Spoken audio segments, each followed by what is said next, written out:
Hey everyone, this is Austin Scher here with We Write About Music, and today I'm speaking with Robert Bannon. He's all set to release his debut album called Unfinished Business, which is all set for release on July 2nd. Robert, thank you so much for coming on today. How are you doing? I'm great. Thank you so much for having me. It's so nice to talk about. I love anyone that wants to write and talk about music. Then you're my people because that's what I want to talk about and write about music. You found the right person then. Then that's it. We're Nice. kindred spirits. What is going on your side of the US right now? What's happening? How's life? Well, life is interesting. Where as we slowly get back to a semblance of normalcy. Mhm. It's been a ride. I also, in my day job, when I'm not trying to record music or hosting my own Sure. virtual show and stuff, I teach fifth grade. So fifth grade Nice. elementary school life has been a wild couple of years. This Did you has been guys something. end up getting back into class? We had we had small groups. Okay, Monday and okay. Tuesday was a group A, and then group B was Thursday and Friday, and then Wednesday was the cleaning day where we worked from home. I Okay, don't know if anyone was cleaning, but I sure. was happy to work from home. It was Take fun. it. Take it. Well, obviously, I want to talk about your music here. And the first thing that I really want to talk about is the music video for I Think That He Knew. First off, what a touching and seriously like powerful music video from start to finish. The context on the song is obviously clear, but I'd love to hear more about it from you. Sure. Thank you. I appreciate that so much. Firstly, big shout out to Kyle Ball, who we went to acting school together. He shot that whole video by himself. Yeah, shout He out was everyone. Everyone deserves the he credit was on here. Kyle came over a weekend in Jersey. He rented a camera. We had my friends and family who were the children in it. We did hire the father and the son actors in it, and it does tell a story. It is very close to my story, but it is not Sure. exact story. The song is written by Matt Gould and Griffin Matthews, who are dear friends of mine. They are playwrights, they're songwriters, they're actors. And I heard them do this song in a workshop, and I knew that if there was ever the chance that I was going to release a project, the song spoke so highly and personally to me in my own journey. We never planned this. This album has been 16 months, 16 months in the making because of Jeez. COVID. Yeah, So of course, of we course. had this idea November 2019 to do a single, and then Mhm. me and my crazy head was like, let's do an album. And then we started to make arrangements, and it was going to be all covers, and I wanted this jazz kind of standard like album, but this song stuck out to me the whole time. I needed Sure. to sing this song. um, and then we were going to go into the recording studio and record the album over a weekend, and COVID happened that week, and the engineer of the studio was the first person I ever heard of that had COVID. So at that moment we had Oh, the gee. decision: are we going to stop and wait for COVID to pass, or are we going to carry on? So we carried on and we did the entire album virtually. Everyone recorded at home. They took Wow. all of their parts and puzzle pieced it together. So that's not your question. but what I Hey, do but say what whatever you need to say, please. no, but what I to come back to the video. So when we never planned for it to come out in June, we never planned for the song to come out for Pride. We never Mhm. planned for the song to be people writing me about Father's Day and listening to it their dad. It was just divine timing because it was supposed to come out in February. So it's been pushed back. So it just kind of felt right. My own Sure. journey with the song. I have been um, I came out later in life. I had a whole other life, and as I said, I'm an education and a teacher, and I Sure. came back to singing years later. I sung as a child. I got really sick in high school. I stopped singing, and then this album is called Unfinished Business because it's me coming back to it.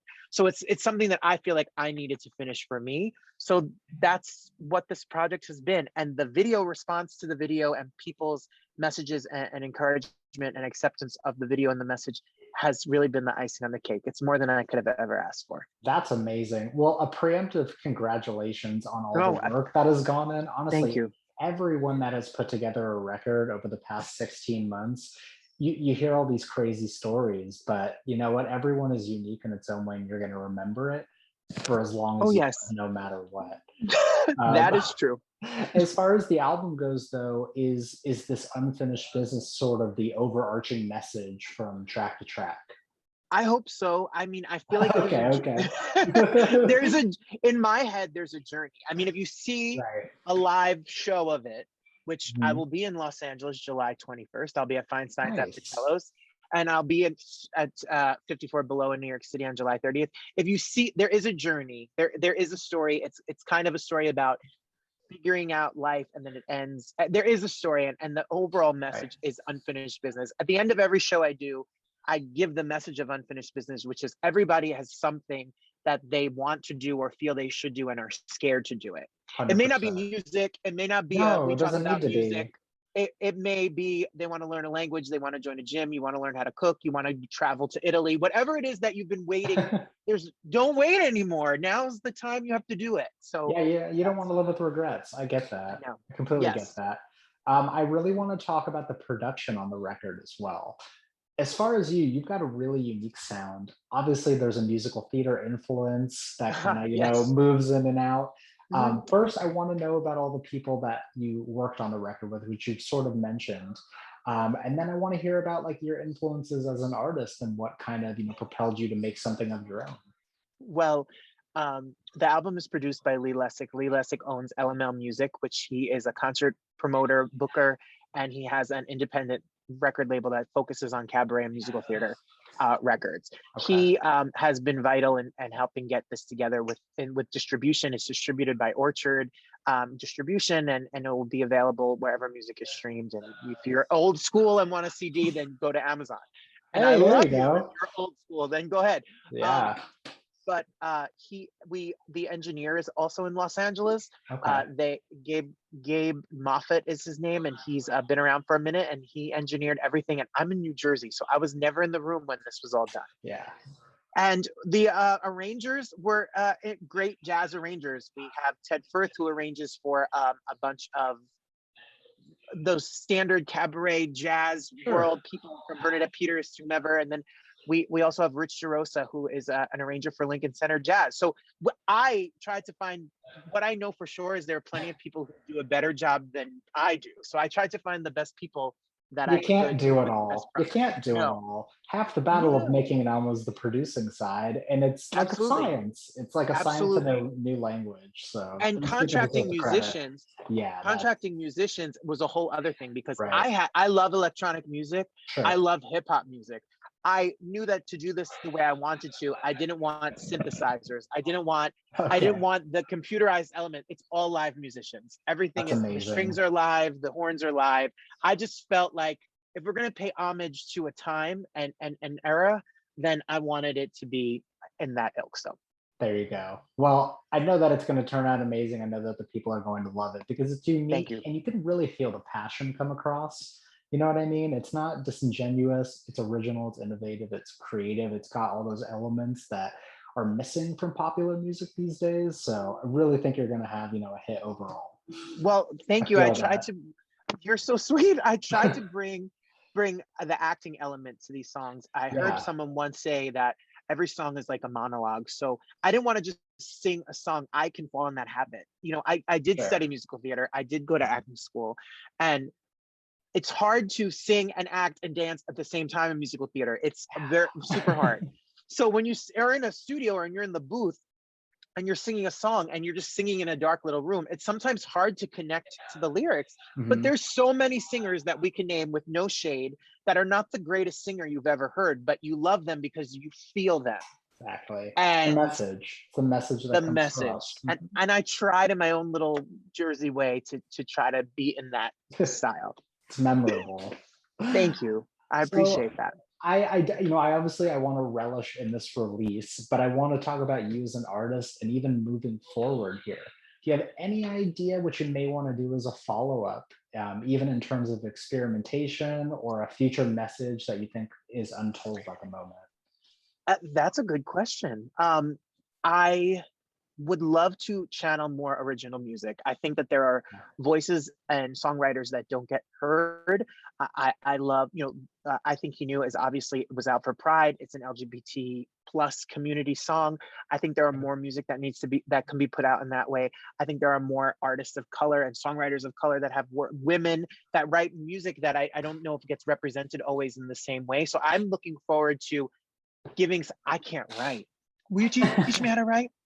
I can't. Whatever. Yeah, I do it for a living at this point, but yeah, a Then lot there of you go. practice. Perfect. Done. he's gonna write my next album, and There we're you gonna go. put it out, and that's it. No, I feel that um I want to do more original music. I love this. I Yeah, love the Sinatra standards, and I love covering Whitney, and I sure. love covering all of the Johnny Mercer music. Like, they're gorgeous. I have a duet with Jane Monheit on the album of "How Deep Is the Ocean," which is this Irving Berlin classic. Like, it's Sure. stunning. But I want to bring something also new to the table. So this is like my introduction. Hey, I'm Robert, and I would love to follow it up with some new original stuff There you after. go, man. That's the thing. You don't want to pigeonhole yourself into one sound. You want to show yourself off as a musician and its overall Yes, talent. You'll play around with it. No rush. Just enjoy what right. you put out so far, and take it day E- by day, I suppose. Um, Exactly. so I want to talk about your upbringing a little bit. I know that this is, part of the entire message. But as far as musical influences, who did you grow up listening to? Who sort of shaped this record, I suppose? All right. Don't judge me now Hey, when there's I no give. judging in music. No And there's no judge. such thing as a guilty pleasure listen either. I'm very firm on that. Okay. Well, my parents love music, but are not musical at Okay, all. fine. So we grew up. My dad was like a folk horn.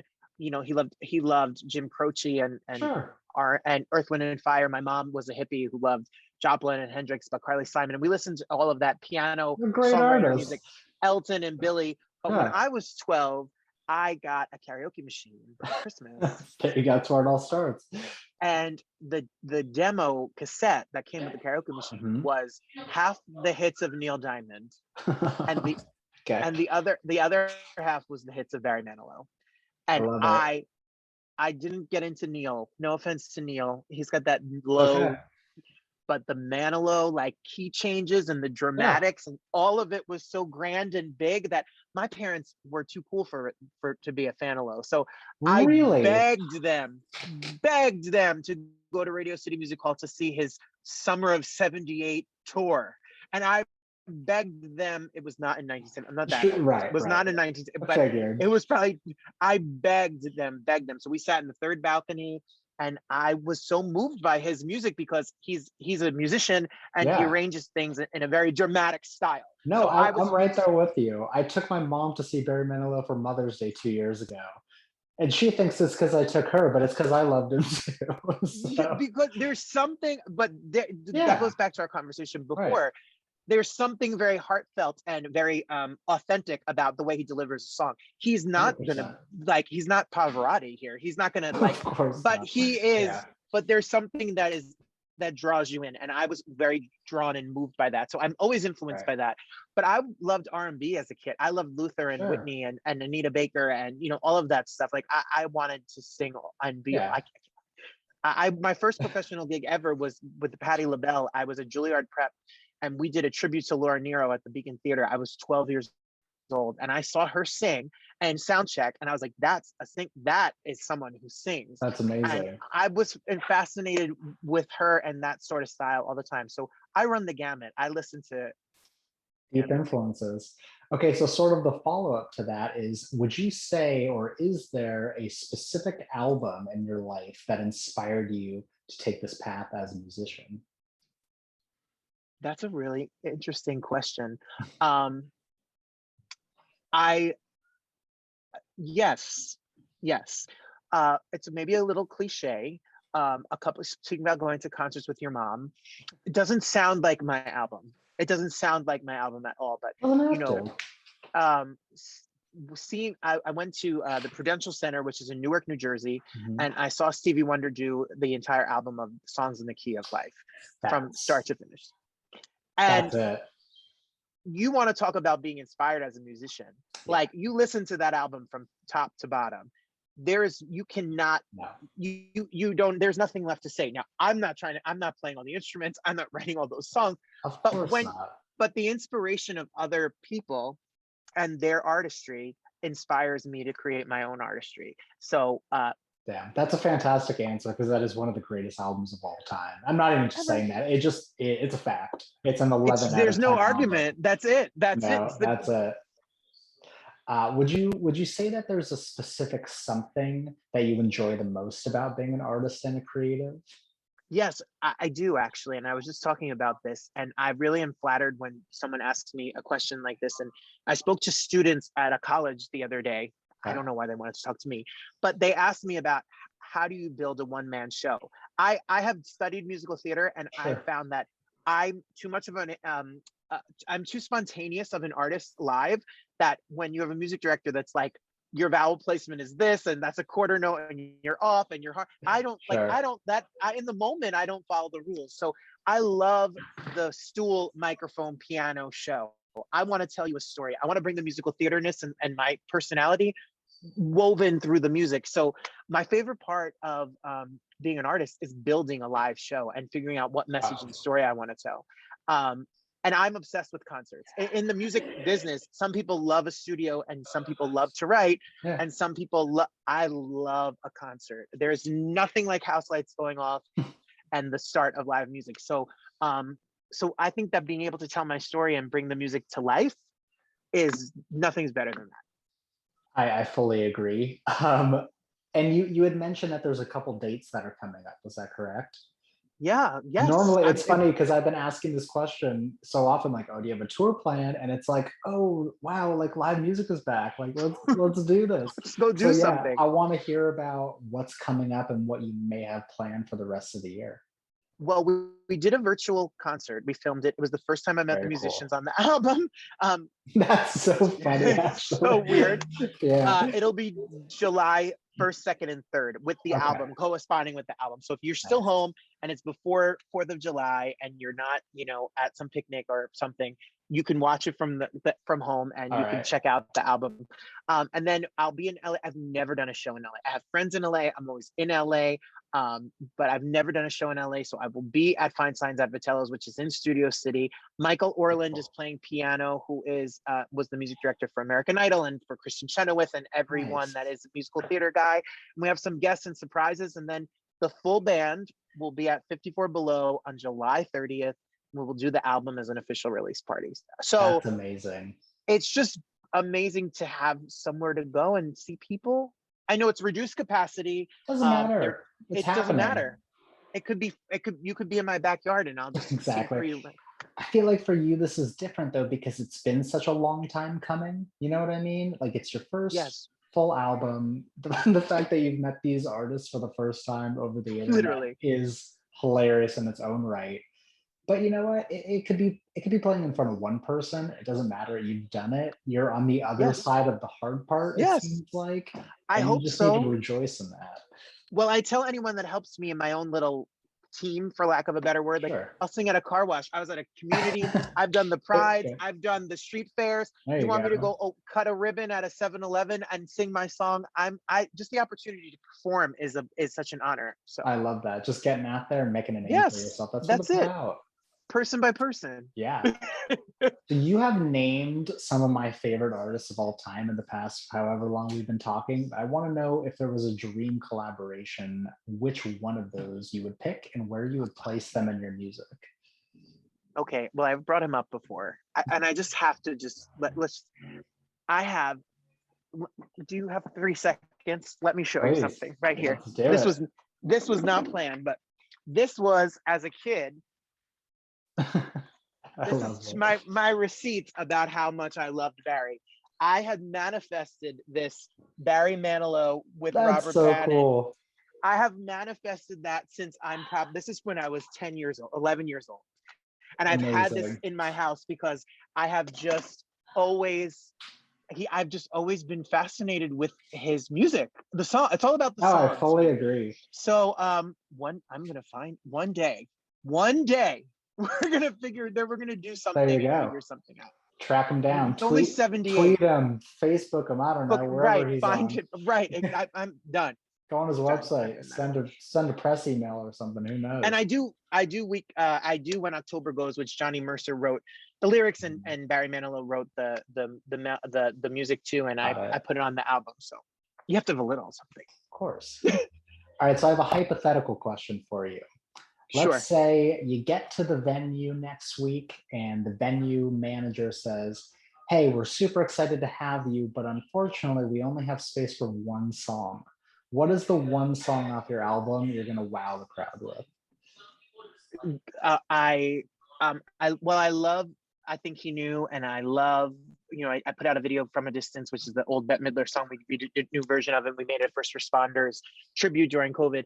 They're great, and I love the album, but the last song on the album is a cover of a song written by Peter Allen that it was done in The Boy from Oz, which was a Broadway musical with Hugh Jackman, and it's called Once Before I Go. And Okay. Once Before I Go is this big giant ballad. There's 12 musicians on this arrangement.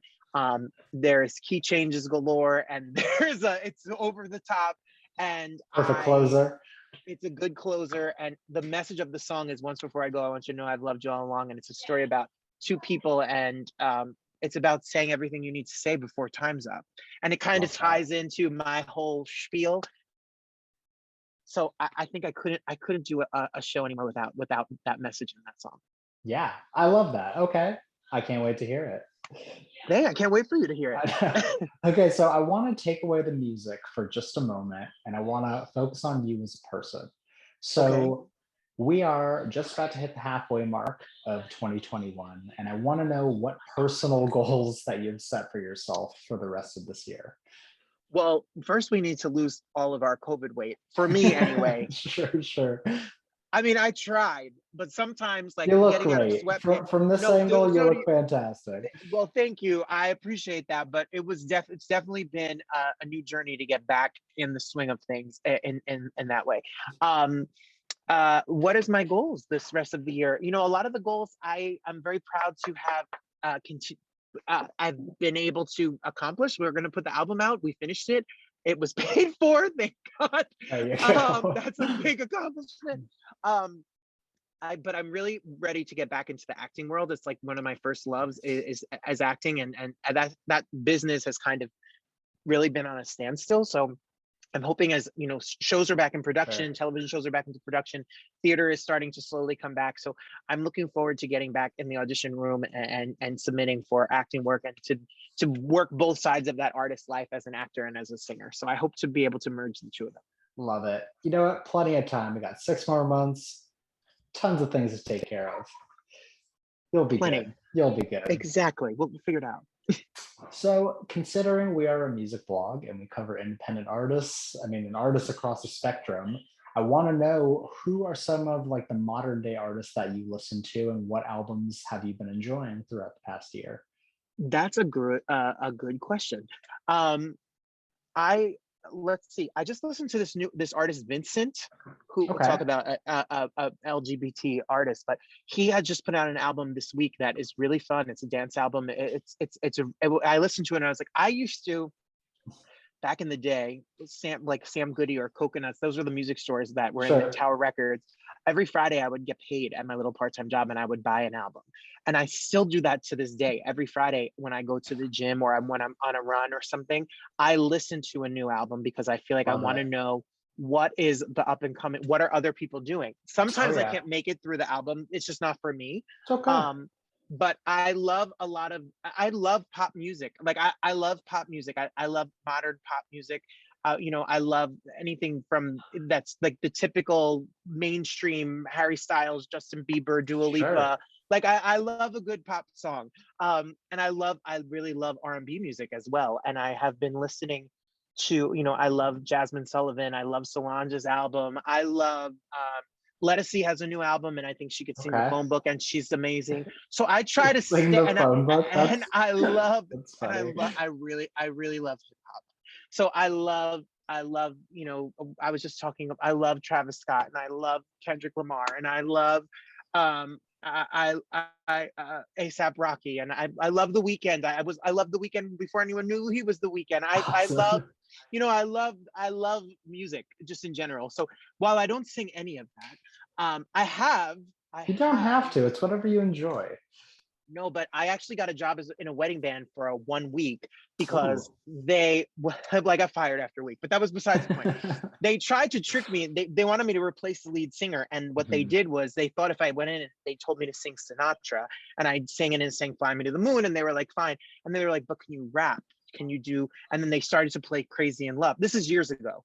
And I was like, for Young Hove, y'all know where the flow is loco, Young B and R-O-C, do you pick the homie the one? Like, don't try to play me just because I'm the little guy singing the Sinatra music. Like, I know what's going on. So, oh man.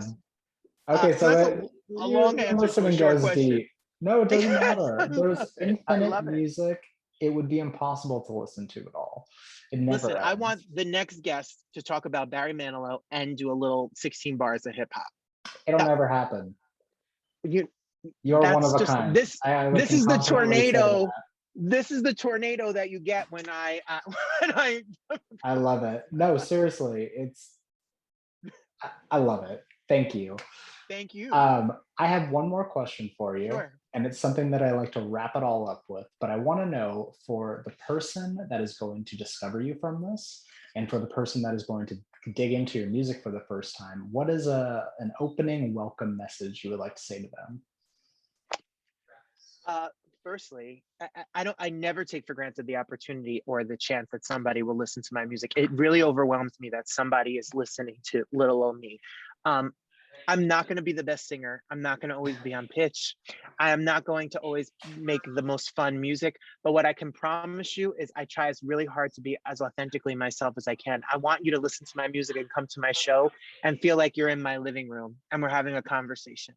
And my music is just as much, hopefully, for the people listening as it is for me. So I hope you feel comfortable, people feel comfortable, they get some enjoyment. Life is bittersweet, a little sentimental feeling when they listen to my music. And I know that I'm just so grateful and appreciative that somebody would take time out of their day to listen to That was beautiful. That was the perfect me. the perfect answer. Thank you. No, I don't. Thank you. I Uh, love. It's a perfect question. Robert, I cannot thank you enough for, like I said, coming on short notice, first off, but also just these fantastic answers and giving an actual lively interview. You have no No, idea how much it means. no. Listen, I have interviewed people for. We did a virtual talk show for Broadway, and sometimes I've, yeah. Yeah, you know. That's all. Anyways, for all the people out there, Unfinished Business is all set for release on July 2nd. Listen to it multiple times and give them your feedback. Listen, Yes, and please, I'm assuming you're open for comments and open for please communication. So find me on social media. yeah, You it'll could all be write linked. me. Go to robertbannon.com. Send me an email at robert@robertbannon.com. Tell me you loved it, hated it, whatever you want. I'm open. Please. Awesome. Robert, thank you so much again. I hope you have Thank a you. It good was a rest of your pleasure. night, and we will talk soon. Sounds good. Thank All you right, so I'll talk much. to you later. Bye bye.